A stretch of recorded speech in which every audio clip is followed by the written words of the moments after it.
આગામી 27મી જૂન અષાઢી બીજ એટલે કે કચ્છી નવા વર્ષની ઉજવણીના આયોજન અંગે ભુજ નગરપાલિકા ખાતે બેઠક મળી હતી. ભુજ નગરપાલિકાના ઇન્ચાર્જ ચીફ ઓફિસર અને ભુજ પ્રાંત અધિકારી AB જાદવ અને નગરપાલિકાના કારોબારી ચેરમેન મહિદેવસિંહ જાડેજાની ઉપસ્થિતિમાં બેઠક મળી હતી, જેમાં અષાઢી બીજની ઉજવણીના આયોજન અંગે વિસ્તૃત વિચારણા કરવામાં આવી હતી. કારોબારી ચેરમેન મહિદેવસિંહ જાડેજાએ વિગતો આપતા જણાવ્યું હતું કે વડાપ્રધાન મોદી જ્યારે ગુજરાતના મુખ્યમંત્રી હતા ત્યારે રણોત્સવના પ્રારંભ પૂર્વે હમીરસરના કાંઠે કચ્છ કાર્નિવાલનું આયોજન કરાયું હતું. વર્ષ 2013 સુધી ભુજના હમીરસર તળાવના કાંઠે કચ્છ કાર્નિવાલની ઉજવણી થતી હતી.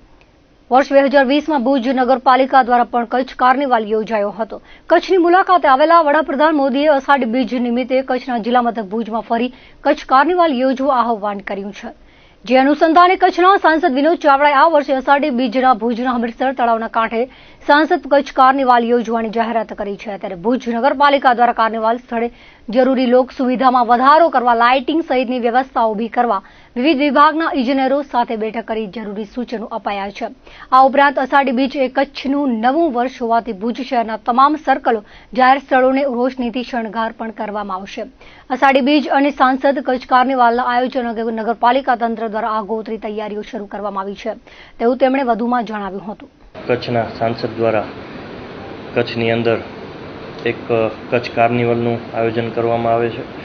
2005થી કરીને 2011 સુધી આપણા પ્રધાનમંત્રી શ્રી નરેન્દ્ર મોદી સાહેબ જ્યારે CM હતા ત્યારે ભુજની અંદર રણ ઉત્સવ ચાલુ થાય તે પહેલાં કચ્છ કાર્નિવલ એટલે ભુજ મધ્યે કરતા.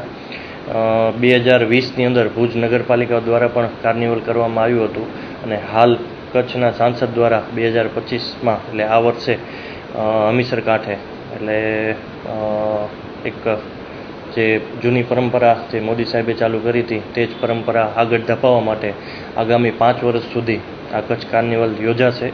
અને કચ્છ કાર્નિવલ જે થવા જઈ રહ્યો છે ત્યારે નગરપાલિકા દ્વારા પણ અને ભુજની પબ્લિક દ્વારા પણ અનેક ત્યાં સુવિધાઓ, સવલતો તથા પબ્લિકને અવગણના ના ઊભી થાય તે માટે સાફ સફાઈ, રોડ, લાઇટો, તમામ જાતની જે જવાબદારી છે તે નગરપાલિકાના અલગ અલગ વિભાગના ડિપાર્ટમેન્ટના એન્જિનિયરોને સોંપી અને ભુજની સુખાકારી માટે થઈ અને આ કાર્નિવલ એકદમ સારી રીતના આપણે આયોજન કરી શકીએ તે માટે થઈ અને આપણે આજે મિટિંગ રાખવામાં આવેલી હતી અને જે લાગતા વળગતા એન્જિનિયરો હતા તેને બધાને સૂચના આપવામાં આવેલી હતી. અષાઢી બીજ એટલે શું કહેવાય, એનું મહત્વ શું? કચ્છી અષાઢી બીજ એટલે કચ્છી નવું વર્ષ છે આપણું.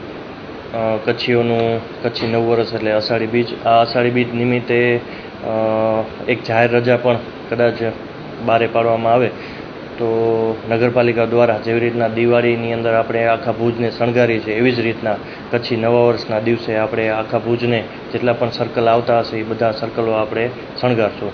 મીઠો અસાજો કચ્છ, મીઠી અસાજી મીઠી અસાજા માળું, મીઠી અસાજી ગાલ્યું, એવી જ રીતના કચ્છી અષાઢી બીજની આપ સર્વેને હાર્દિક શુભેચ્છા એડવાન્સમાં આપું છું. અને આ કચ્છ કાર્નિવલની અંદર આવી અને આ જે કચ્છની ભૌતિક સંસ્કૃતિઓ છે પરપ્રાંતિયો દ્વારા પણ અહીંયા ફ્લેક્સ લગાવવામાં આવશે. તો આ જે આખું જે આયોજન છે તેની અંદર માણવા માટે આપના માધ્યમથી હું આહવાન કરું છું. તીર્થધામ માતાનો મઢ ગ્રામ પંચાયતની સરપંચ પદ માટે બક્ષીપંચના કાસમ કુંભારે વાજતે ગાજતે પોતાના સમર્થકો સાથે ચૂંટણી અધિકારી તાલુકા પંચાયત આંકડા મદદનીશ પાસે ફોર્મ ભરી ચૂંટણી જંગના નગારે ગા કર્યો હતો. સવારે આશાપુરા મંદિર તેમજ ગામની ભાગોળે આવેલા મીઠનસા પીરની દરગાહે શીશ ઝુકાવી આશીર્વાદ મેળવ્યા હતા. તેમની સાથે સમર્થકો મોટી સંખ્યામાં સાથે રહ્યા હતા. ડમી ઉમેદવાર પદે રમજુ લંઘાએ નામાંકન ભર્યું હતું. ફોરેસ્ટ બાથ એક જાપાની થેરાપી છે જે 1980માં શારીરિક અને મનોવૈજ્ઞાનિક વ્યાયામના રૂપમાં ઉભરી હતી, જેને જાપાનમાં શિનરીન યોકુના નામથી ઓળખવામાં આવે છે, જેમાં વૃક્ષોની વચ્ચે શાંત અને સ્થિર રહીને આસપાસની પ્રકૃતિને ઊંડાણપૂર્વક શ્વાસ લેતા જોવાની પ્રક્રિયા છે, જે નાના મોટા સૌને તણાવ મુક્ત કરવા અને પ્રાકૃતિક રીતે સ્વાસ્થ્ય તેમજ માનસિક શાંતિને વધારવામાં મદદ કરે છે. ભુજ ખાતે ભુજિયા ડુંગરની ગોદમાં આકાર પામેલા મિયાવાકી વનમાં વડાપ્રધાનના વિઝન થકી મિયાવાકી પદ્ધતિથી લાખો વૃક્ષો લહેરાઈ રહ્યા છે. આજે આ વન સ્થાનિક તેમજ વિશ્વભરના પ્રવાસીઓ અને પ્રકૃતિ પ્રેમીઓ માટે ફોરેસ્ટ બાથનું હબ બન્યું છે. અહીં વૃક્ષો, પશુ, પક્ષી અને માનવીય સંવેદનાનો અનેરો તાલમેલ જોવા મળે છે. વડાપ્રધાન નરેન્દ્ર મોદીના વિકાસના વિઝન થકી ભુજના ભુજિયા ડુંગરના ભૂકંપના દિવંગતોની યાદમાં સ્મૃતિ વન બનાવાયું છે.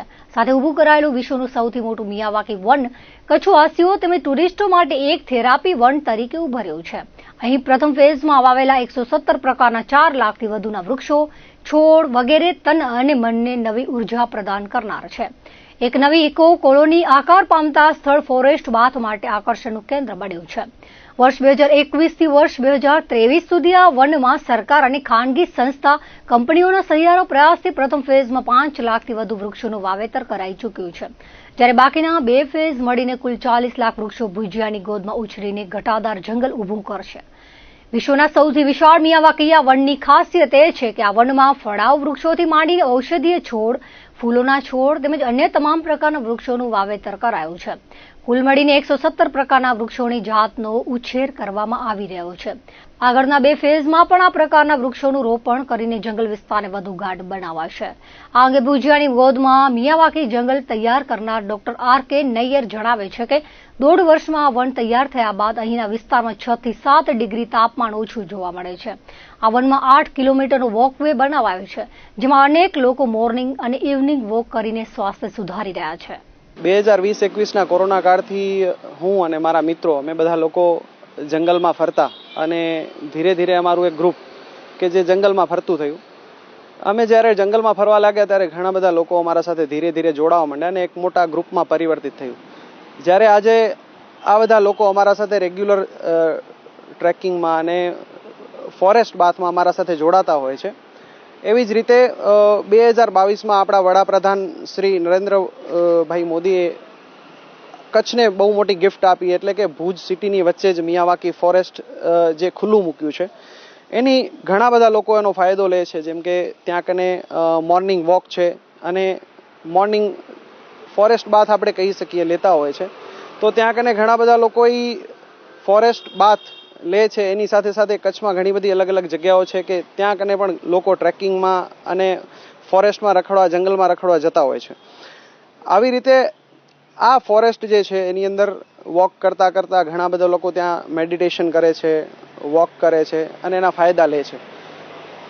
આજે આ ભાગદોડભરી જિંદગી છે તો ફોરેસ્ટના ઘણા બધા ફાયદાઓ છે. તો એ વૃક્ષો અને વૃક્ષોના ફાયદા અને એની સાથે એ વૃક્ષોથી થતા ફાયદા અને એમાં ફળ ફ્રૂટ ઘણું બધું છે જેને લોકો જાણે છે, માણે છે. અને અમારા સાથે બહુ મોટો ગ્રુપ જે છે એ આના ફાયદા લેતો હોય છે. ફોરેસ્ટ વોકની અંદર ઘણી બધી વખત અમે અલગ અલગ નાની મોટી ઇવેન્ટો કરતા હોઈએ છીએ જેથી લોકોમાં અવેરનેસ આવે, કચરો ઓછો કરે. ગુજરાત ગવર્મેન્ટની અને સેન્ટ્રલ ગવર્મેન્ટની જે પણ અલગ અલગ સ્કીમો છે કે લોકો વૃક્ષો વાવે, વૃક્ષોને જાળવે, પ્લાસ્ટિક ફ્રી ઝોન કરે, કચરો ઓછો કરે, કચરો જ્યાં પણ કરે ડસ્ટબિન જે છે એની અંદર મૂકે ને એવું બધું અમે એક્ટિવિટી કરતા હોઈએ છીએ. તો લોકો આમાં જોડાય છે અને આના ઘણા બધા ફાયદા થાય છે. તો એવી જ રીતે લોકો જોડાતા રહે. ફોરેસ્ટ કચ્છમાં ઘણી બધી અલગ અલગ જગ્યાએ નાના મોટા જંગલો છે એને બચાવે, એના ફાયદા લે, એમાં ફરે અને લોકોને જાગૃત કરવાનું કામ છે. ગવર્મેન્ટ ઘણી બધી અલગ અલગ સ્કીમોથી પણ કરતી હોય છે. તો જાગૃત રહી અને કામ કરે અને આમાં જોડાય. જિલ્લા મથક ભુજમાં મુસ્લિમ દીકરીઓ માટે સૌપ્રથમ ઇકરા ગર્લ્સ હોસ્ટેલ 10 જૂનથી શરૂ થશે. ભુજની જાણીતી શિક્ષણ સંસ્થા the Muslim medical and educational relief trust દ્વારા વાહેદના શિક્ષણ સંકુલમાં હોસ્ટેલનું નિર્માણ કરાયું છે. આ હોસ્ટેલમાં 250 થી 300 જેટલી દીકરીઓ માટે વ્યવસ્થા ઊભી કરાઈ છે. આ વર્ષે પ્રારંભિક તબક્કે 100 જેટલી દીકરીઓને પ્રવેશ અપાશે. ગરીબ પરિવારની દીકરીઓને ફીમાં રાહત અપાશે તેવું સંસ્થાના ચેરમેન એડવોકેટ સૈયદ મોયુદ્દીને પત્રકાર પરિષદમાં વિગત આપતા જણાવ્યું હતું. મુસ્લિમ સમાજની દીકરીઓમાં ધોરણ 6 બાદ ડ્રોપ આઉટનું પ્રમાણ વધુ રહે છે. હવે ભુજમાં ધોરણ 12 સુધીના અભ્યાસ સાથે રહેવાની વ્યવસ્થા એક જ કેમ્પસમાં ઊભી કરવામાં આવી હોવાથી ડ્રોપ આઉટ ઘટશે તેવું તેમણે વધુમાં જણાવ્યું હતું. આ પત્રકાર પરિષદમાં ફાઉન્ડર ટ્રસ્ટી, મુસ્લિમ એજ્યુકેશન હાઈસ્કૂલના પ્રિન્સિપાલ, પ્રાથમિક વિભાગના પ્રિન્સિપાલ વગેરે પૂરક વિગતો આપી હતી. આ સ્કૂલની જે સ્કૂલ તો આગળથી સ્ટાર્ટ શરૂ જ હતી બાજુના વિભાગમાં. અત્યારે અહીંયા આ જે ગર્લ્સ હોસ્ટેલ માટેની બિલ્ડિંગ છે એ અમે અત્યારે કિરાયેદાર તરીકે ભાડે લીધી છે અને એ વર્ષો સુધી અમને જો વ્યવસ્થિત ચલાવશું તો અમે કાયમ માટે આની અંદર અમે ગર્લ્સ હોસ્ટેલ ચાલુ રાખી શકશું. અમે ઇન્શાઅલ્લાહ 100 વિદ્યાર્થીનીઓને આ વર્ષે ભણાવવા માટેનું આમંત્રીએ છીએ અને જો વધુ આવશે તો વધુ પણ છોકરીઓને અમે વધુ સારી રીતે રાખીને ભણાવી શકશું.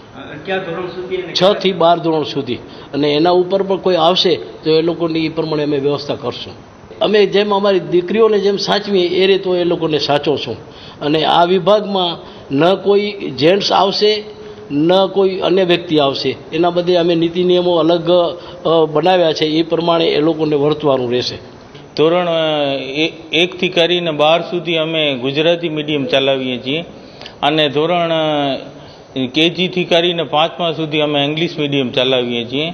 પણ હમણાં જે આ પ્રસંગે આપણે ભેગા થયા છીએ એમાં ઇકરા ગર્લ્સ હોસ્ટેલ અમે ચાલુ કરવા જઈ રહ્યા છીએ, જેમાં ધોરણ 6 થી કરીને 12 સુધીની દીકરીઓ માટે આ ટ્રસ્ટે એક સરસ અને સારી હોસ્ટેલ બનાવેલ છે. ભણવાનું અને રહેવાનું એક જ કેમ્પસમાં છે, નથી છોકરીઓને બીજે ક્યાં ભણવા જવાની જરૂર.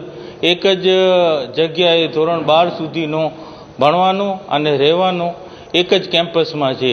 આમ તો અમારી કેપેસિટી 250-300 દીકરીઓની છે, પણ હાલે અમે પ્રથમ શરૂઆત કરીએ છીએ એટલે 100 દીકરીઓ માટે આમાં અમે વ્યવસ્થા કરેલ છે, અને શરૂઆત અમે 100 દીકરીઓના એડમિશનથી કરવા જઈ રહ્યા છીએ. ફીનો ધારાધોરણ એવો છે કે જે શ્રીમંત લોકો હોય છે એ તો જ્યાં એમને ભણવા જવાનું હોય છે ત્યાં એ પોતે મકાન લઈને રહેવા જતા રહેતા હોય છે. ને ખાસ કરીને અમારા જે મુસ્લિમ સમાજમાં છે, દીકરીઓને 6ઠા ધોરણથી ડ્રોપઆઉટ આપવામાં આવે છે, અને 6ઠા ધોરણથી પછી આગળ ભણાવવામાં આવતો નથી. એટલે જો ગરીબ હશે દીકરીઓ તો અમે એમને એ રીતે ઉપયોગી થશું. અને હાલે અમારી આ જે ફીનો ધોરણ છે એ 45,000 રૂપિયા વાર્ષિક રાખેલ છે. આમાં દરેક સમાજની દીકરીઓ આવી શકે છે, એમાં કોઈ નાત જાતનો બંધન નથી, અને બધે દીકરીઓ આમાં લાભ લઈ શકે છે, અને દીકરીઓને માટે જ આ અમારો પ્રોજેક્ટ છે. તો દર્શક મિત્રો, આ હતા અત્યાર સુધીના કચ્છ ઉદર ટીવી સમાચાર. ફરી મળીશું નવા સમાચારો સાથે. ત્યાં સુધી મને રજા આપશો. નમસ્કાર.